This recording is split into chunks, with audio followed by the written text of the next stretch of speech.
amasan damale pha pha ei chano pating thang ba in dunia ki pam ta in wa chule Deilhen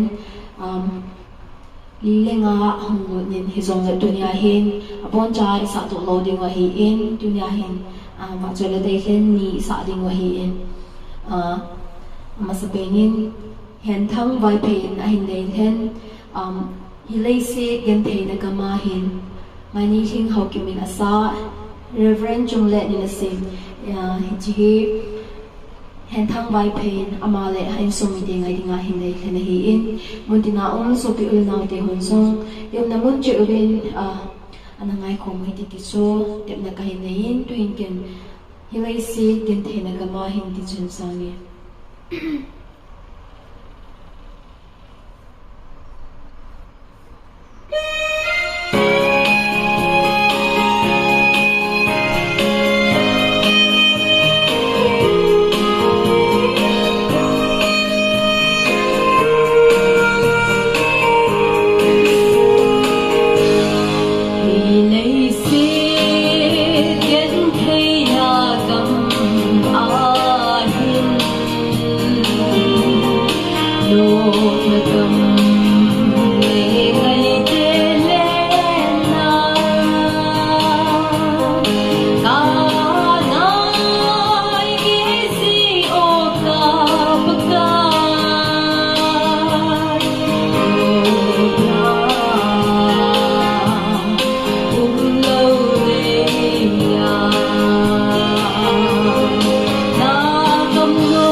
Reverend D. Angelin,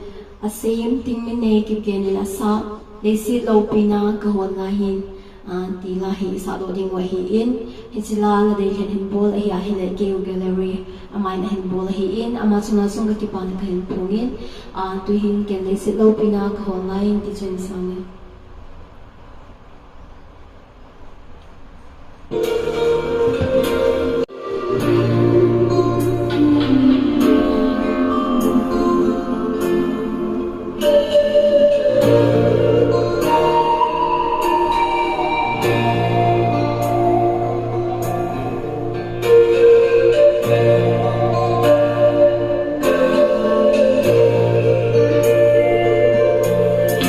Leiset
chơi là Deilhen sa đầu bát thiên bon cho vào đình phát thầy bộ bị tao hen cái kiểu vậy